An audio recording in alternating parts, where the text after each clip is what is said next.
Assalamu alaikum, hello and welcome to 168 Hours, your local news roundup. In the next 30 minutes, we'll bring you the top stories from around the country.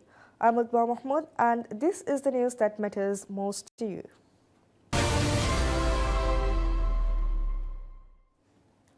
President Dr. Mohammad Muiz reiterates the Islamic Ummah must unite under Saudi leadership to bring about meaningful change on the Palestinian issue. In his address at the Joint Arab-Islamic Summit in Riyadh, Saudi Arabia, the president highlighted the ongoing suffering of the Palestinian and Lebanese people, emphasizing the violence inflicted by Israeli occupation forces is not a new development but a long-standing crisis. The president added the story of the injuries and suffering of the Palestinian people due to Israel's extreme and ruthless actions is a tale that has continued for many years. He also referenced the staggering loss of life, noting that over 500,000 Palestinians have been killed in the past year alone.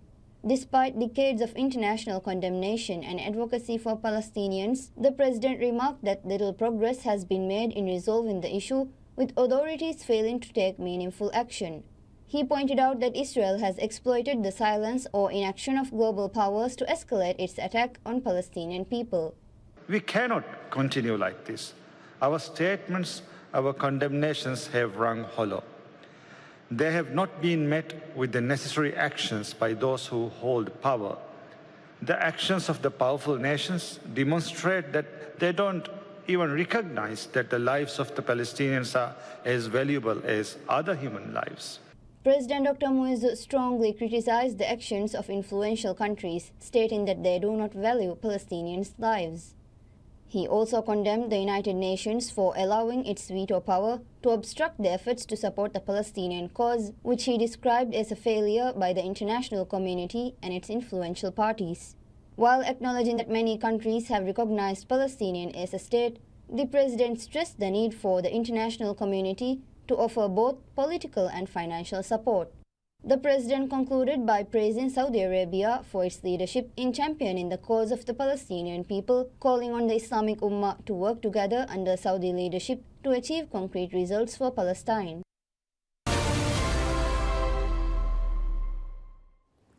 President Dr. Mohammad Muiz calls for urgent and transformative action on climate change, stressing that for small island nations, climate change is a present and devastating reality, not a distant threat.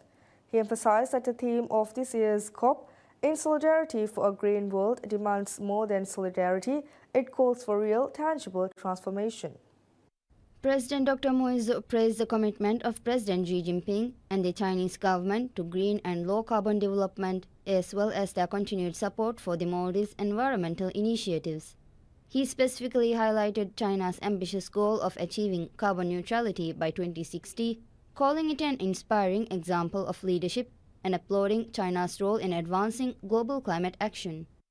The president emphasized that low-carbon development is increasingly essential in the face of escalating climate impacts.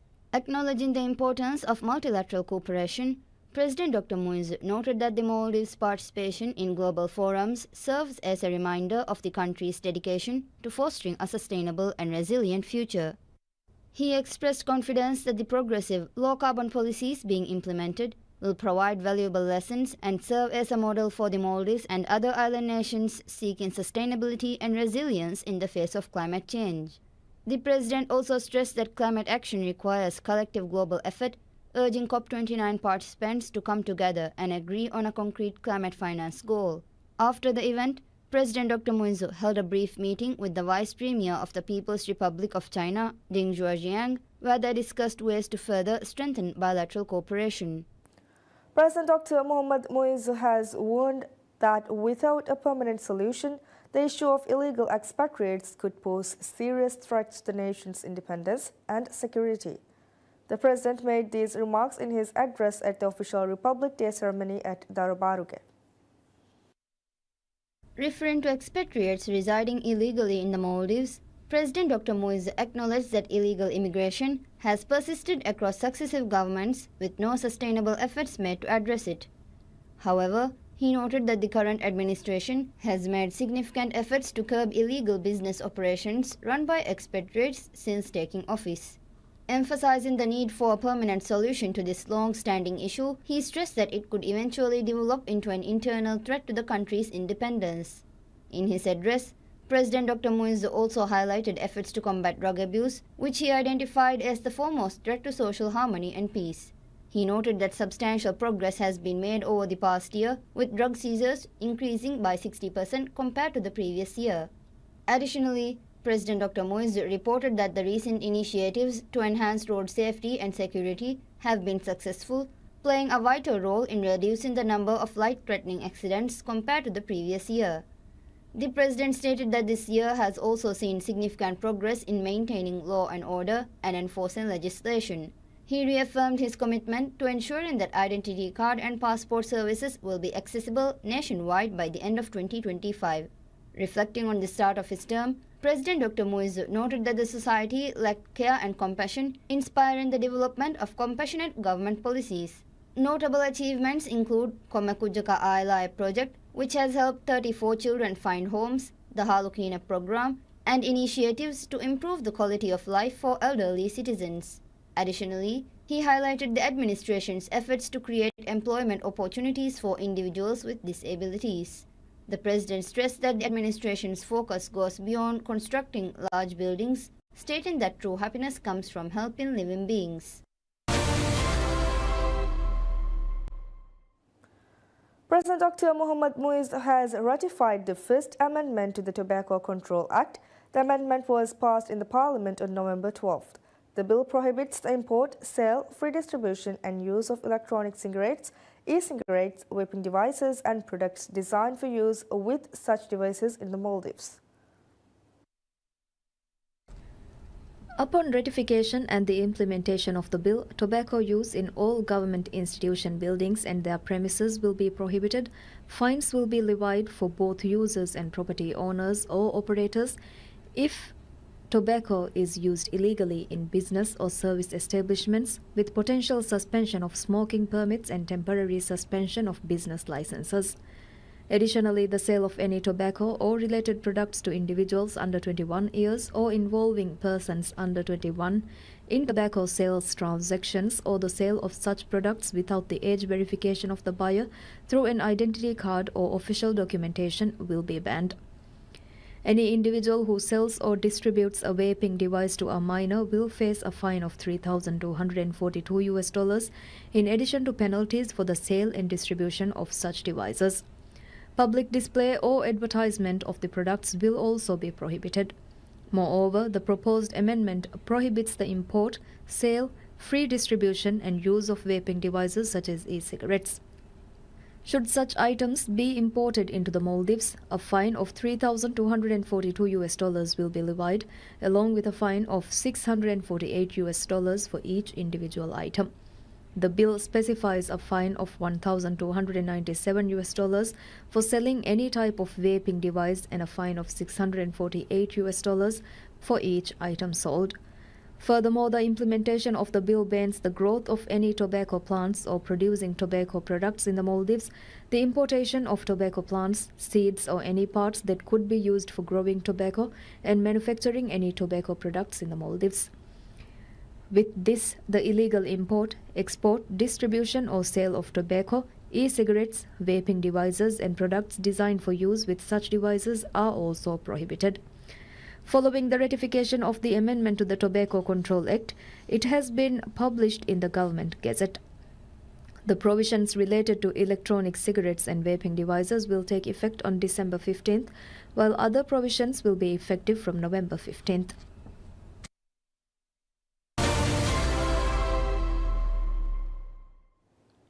Ministry of Health has initiated efforts to ensure that smoking cessation treatment is accessible at all health centers following the government's introduction of a ban on tobacco products, which took effect on November 15.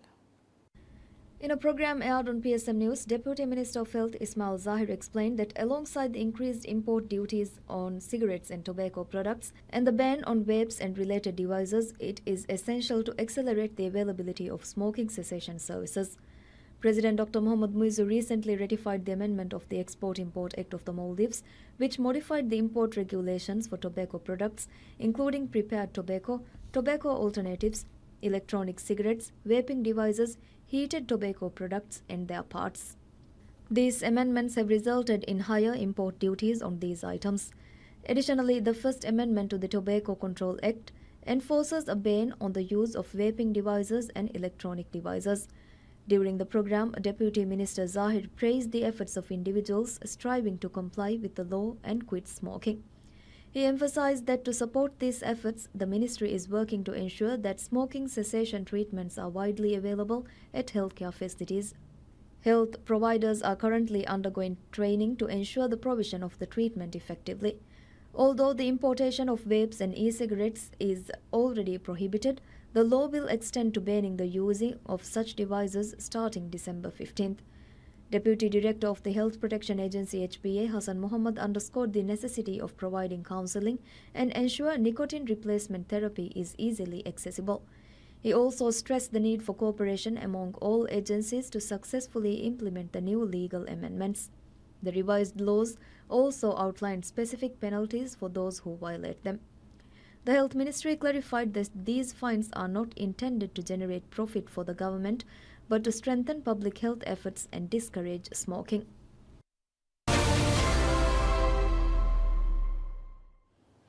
Ministry of Finance has reported progress in the state revenue generated compared to last year.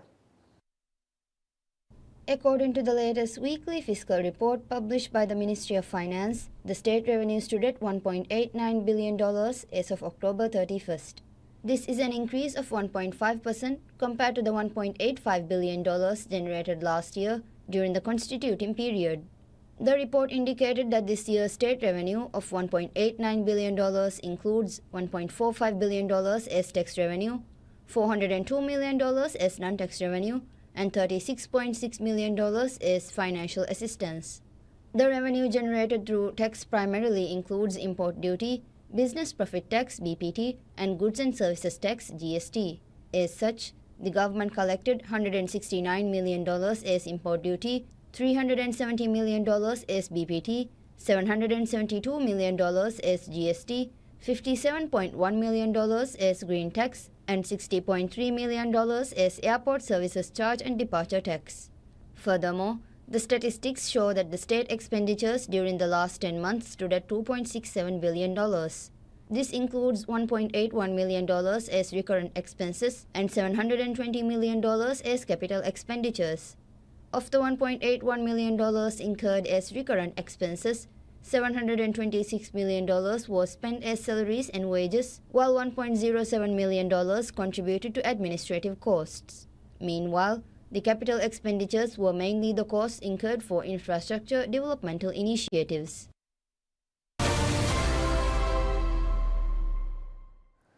Minister of Homeland Security and Technology Ali Hassan has stated that the introduction of a unified emergency hotline number for all agencies involved in emergency response will address current challenges and ensure more efficient service delivery. The remarks were made by the minister during the ceremony held to launch the emergency service hotline 911, which will connect all relevant agencies through a single number. Speaking at the ceremony, Minister Hassan underscored the government's commitment to enhancing emergency response efficiency. He described the launch of the 911 hotline as a significant step forward in this effort, highlighting that the police services, ambulance services, and services from the Maldives National Defence Force (MNDF), Fire and Rescue, Coast Guard. The minister revealed that the services will be managed by Maldives Police Service (MPS). Furthermore, Minister Hassan stated that information on the cases reported through the hotline number will be immediately sent to the relevant agencies. On this stance, he disclosed that the introduction of 911 hotline number connecting all emergency service providers will greatly assist residents, acknowledging that some residents are unsure of which numbers to contact in a certain emergency situation. During the inauguration, Minister Hassan revealed that the number 911 was designated as the hotline number as it was a number which is commonly recognized by the public and hence being easier to promote. He further announced plans to expand the services nationwide in the near future, ensuring timely and effective emergency response across all islands. In his address, Minister Hassan urged individuals to refrain from taking misadvantage of the service as it is directly linked with livelihoods of all residents. He noted that the misuse of the service could have serious consequences, preventing the provision of efficient services to the vulnerable.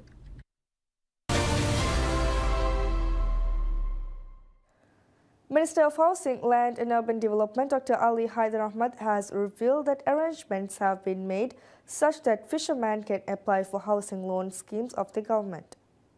Speaking at a press conference, Minister Dr. Haider stated that individuals employed in the fishing sector are now eligible to apply for any of the government's housing loan schemes. He explained that this initiative was introduced to ensure the inclusion of all individuals working in the economic sector in the government's housing policies. The minister further revealed that fishermen who are registered in the National Registry are eligible for loans, and efforts are ongoing to extend similar opportunities to other sectors. In response, Minister of Fisheries and Ocean Resources Ahmad Shyam expressed his gratitude for the administration's commitment to ensuring that fishermen are included in government housing programs. He emphasized the administration's goal of recognizing fishermen as an integral part of the society, a mission that has been pursued since the current administration took office.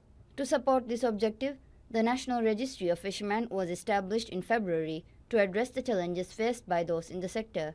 Furthermore, Minister Shyam reported that over 80% of vessels were registered in the National Registry up to this date. He stated that the aim of the ministry was to complete all the works related to the registry by year end.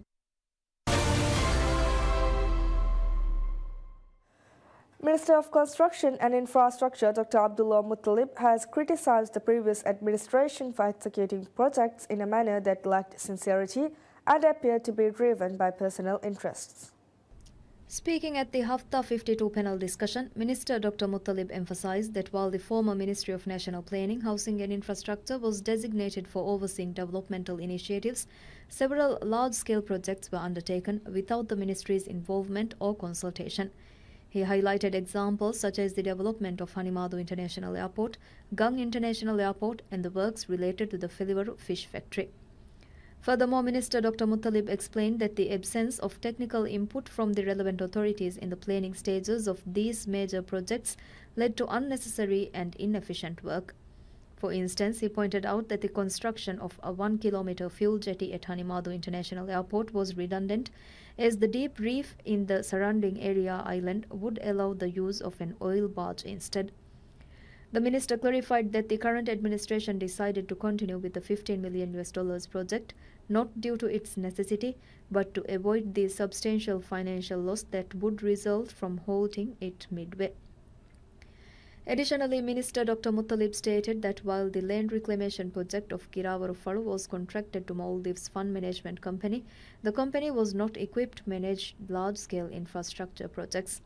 Highlighting that despite the current administration completing the advance payments for the initiatives, as it is directly linked with the lives of residents, the minister stated that the project was still not progressing as expected.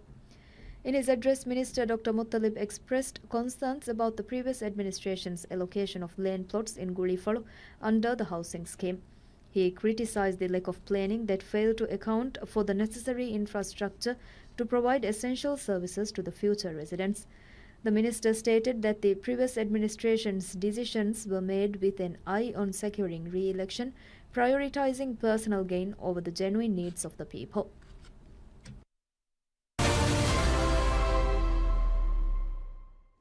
That's it for this week. Have a pleasant day ahead. Bye-bye.